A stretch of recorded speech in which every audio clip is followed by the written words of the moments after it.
garder l'esprit ouvert pour pouvoir pratiquer son art au quotidien. Je quitte Bangkok et décide de repartir à Pai, ce petit village au nord de la Thaïlande, là où tout a commencé, là où un an plus tôt, je suivais mon premier entraînement de Muay Thai et où naissait cette idée d'emprunter la route des arts martiaux pour y rencontrer ces pratiquants du bout du monde.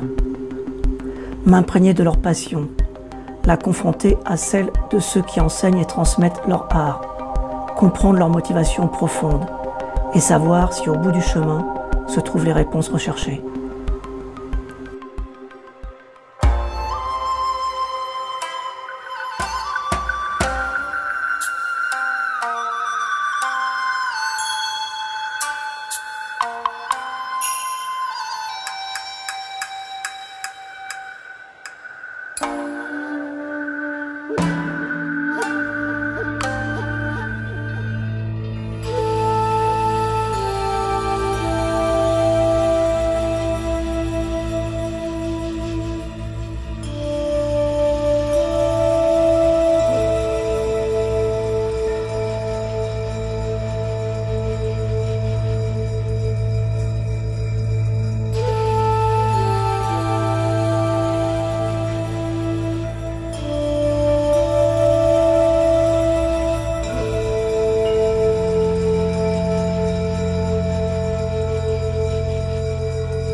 Je m'appelle Paco, en tout cas c'est comme ça qu'on me surnomme.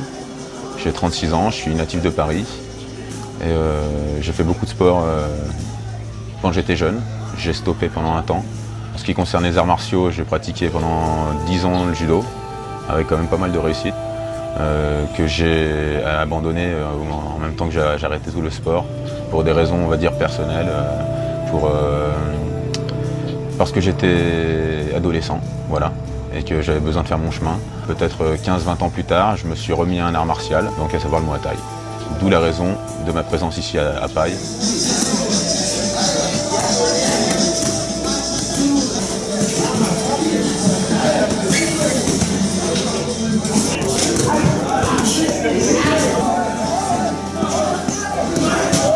Pendant une petite quinzaine d'années, je dirais, je travaillais dans des élevages de chevaux de sport, donc ce qui impliquait de suivre les juments en chaleur, enfin de suivre le troupeau de reproducteurs tout simplement, à la fois les juments et à la fois les étalons. Donc faire les premiers soins, donc comme si j'étais une sage-femme d'une certaine manière. Et une fois le poulain né, et suivre l'évolution du dit poulain et du cheptel des chevaux de croix. Une fois qu'ils ont 3 ans, qu'ils ont été bien manipulés et qu'ils ont été bien habitués à l'homme, les débourrer, donc c'est-à-dire les mettre sous la selle et les confier par la suite à un cavalier dont c'est réellement la profession.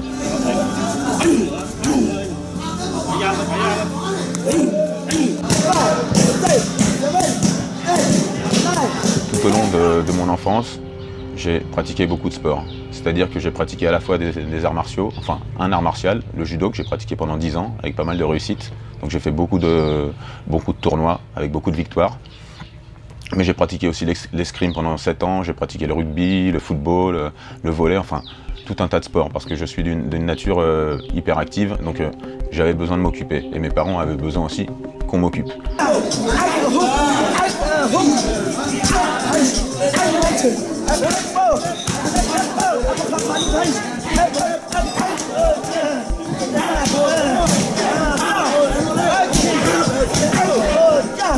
J'ai un engagement très fort. J'ai un engagement très fort lorsque je pratique un sport, ce qui est le cas aussi aujourd'hui en général quand je m'entraîne au Muay Thai. J'ai cette volonté de vouloir tout donner parce que je pense que ça me permet de me jauger. Ça me permet de voir ce que j'ai dans le ventre. Et en plus, je pense que je suis trop feignant pour faire quelque chose si c'est pour le faire à moitié. Voilà. Donc quitte à faire quelque chose, je me donne à fond.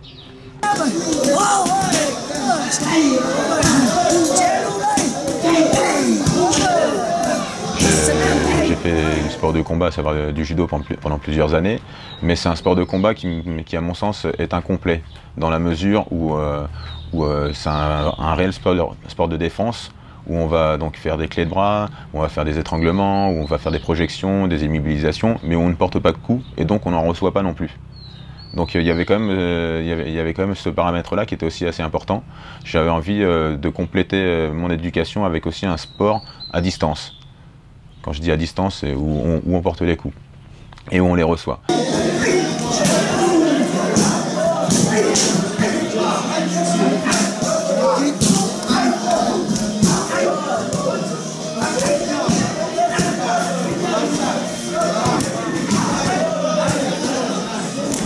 J'avais en tête à ce moment-là de réfléchir un petit peu à la connexion qu'on pouvait avoir entre la tête et le corps, et donc l'influence que pouvait avoir le psychisme sur la volonté qu'on va avoir ou sur l'engagement qu'on va avoir par exemple dans un sport, et de la même façon voir comment une douleur corporelle peut impacter sur mon mental.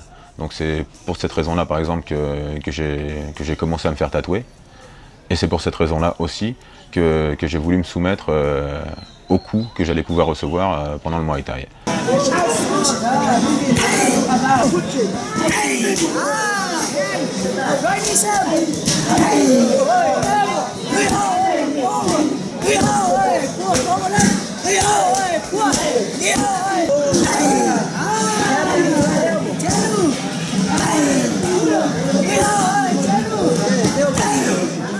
C'est ma troisième visite au centre de Paille.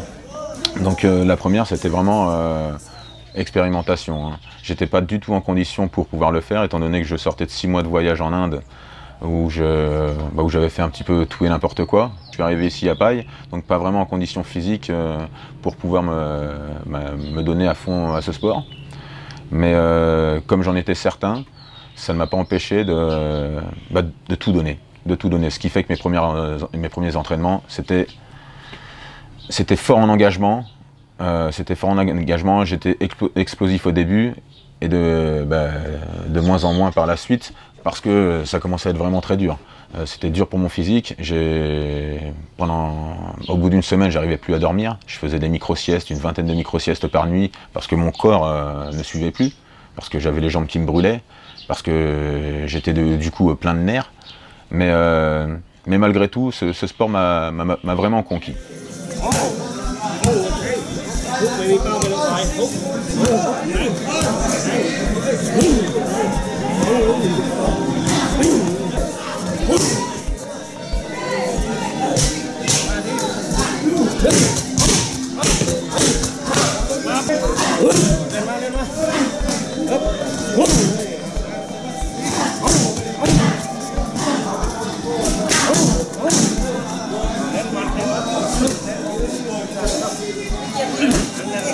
Donc je me suis rendu une seconde fois à Paille, après 2 ans de France de break. Donc je me suis rendu de nouveau à Paille il y a à peu près 3 mois de cela. De nouveau, la première semaine, ça a été assez dur, surtout le premier entraînement, ma première séance de PAO. J'ai été sourd pendant 10 minutes et je voyais trouble, parce que j'étais clairement dans le rouge. Mais c'est ma façon d'être. C'est ma façon d'être, je veux tout donner, parce que je pense aussi probablement que pour pouvoir vraiment en profiter, j'ai besoin de tout donner et d'en extraire la quintessence finalement. Et pendant cette expérience-là, je suis tombé totalement addict de ce sport-là. Il m'est arrivé de me réveiller en pleine nuit et j'étais en train de donner des kicks. Voilà. Et alors probablement que j'étais en train de rêver que j'avais un adversaire à ce moment-là. Et en plus je me suis rendu compte que même si mon âge est avancé, bon, je ne suis pas encore un ancien, mais 36 ans pour commencer réellement ce type de sport, c'est quand même assez âgé. Mais je me suis rendu compte que c'était un sport qui me convenait très bien, parce que je suis quelqu'un d'explosif, je suis quelqu'un qui a beaucoup de nerfs, beaucoup de sang, et je suis très volontaire dans l'effort. La nuit tombe sur Paille.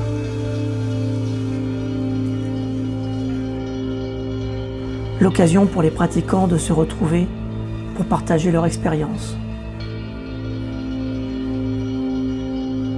Apprendre à se connaître autrement qu'à travers les poings et les pieds.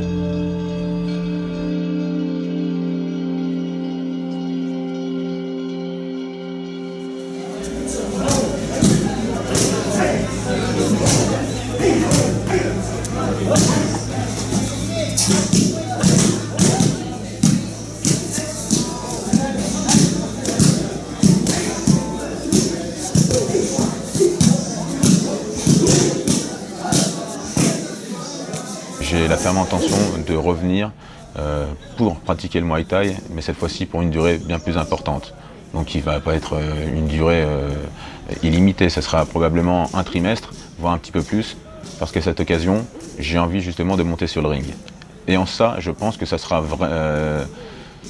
Je le vois vraiment comme une étape, comme un pas en avant, pas nécessairement que vis-à-vis du sport à proprement parler, mais c'est encore l'occasion de se prouver quelque chose, de monter sur le ring, d'aller donner des coups, probablement d'en recevoir et de voir ce qui se passe.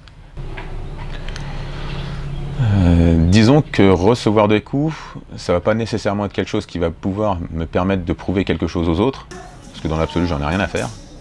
Mais c'est des choses qui vont... Mais ça va être une manière de me prouver à moi quelque chose. Non, je ne sais pas encore ce que j'ai besoin de me prouver, je n'ai pas encore la réponse à cette question-là, mais je sais que j'ai besoin de me transcender, que je suis à la recherche de quelque chose dont je n'ai pas encore la direction ni la réponse.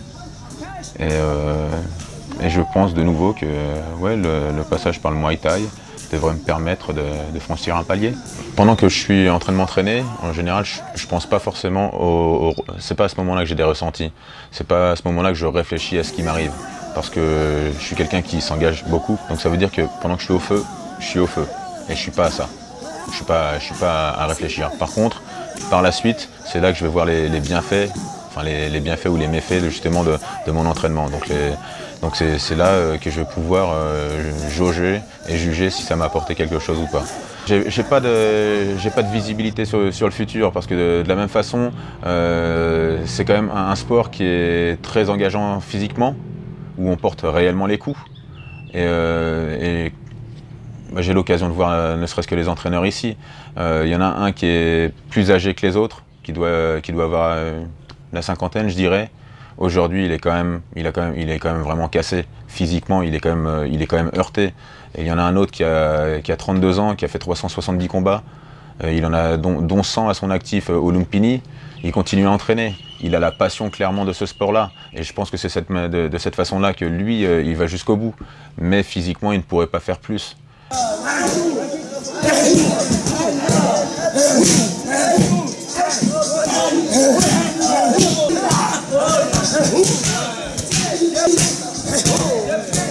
Dans la mesure où il y a un moment, le corps ne suivra plus.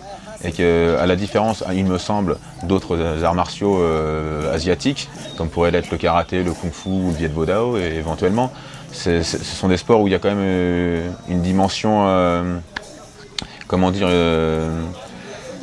c'est pas que rituel, c'est tout un univers, c'est une manière de penser les choses.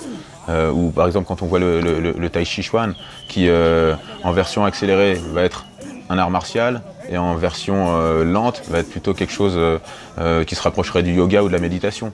Donc voilà, je pense qu'en tout cas moi j'ai le sentiment qu'il n'y a pas cette dimension-là dans le Muay Thai, donc il est peut-être plus dur de vieillir et de continuer à se donner à fond dans ce sport-là, une fois que le corps ne suit plus. Je ne sais pas exactement ce qui se passera, je ne sais pas exactement si je serai en mesure de continuer à m'entraîner, ou en tout cas à m'engager de la même façon dans mes entraînements.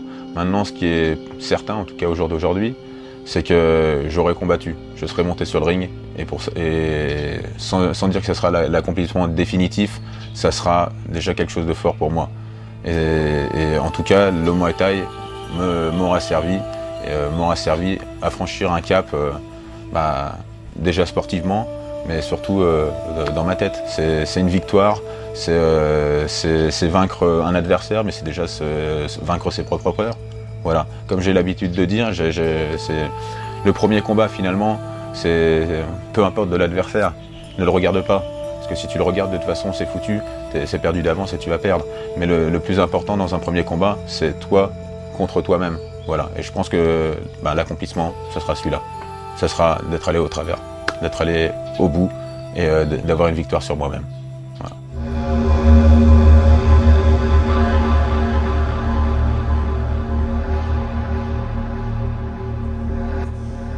Que tu le sens vraiment au plus profond de toi, que c'est ta voix, c'est vraiment quelque chose qui te correspond, c'est quelque chose qui te permet de t'améliorer en tant qu'être humain, en tant que personne et vraiment d'avancer dans la bonne direction dans ta vie. Je veux dire, ça découle un peu logiquement que c'est à ça que tu veux te consacrer. Encore une fois, chacun doit trouver sa voie, mais moi je me suis vraiment trouvé dans les arts martiaux.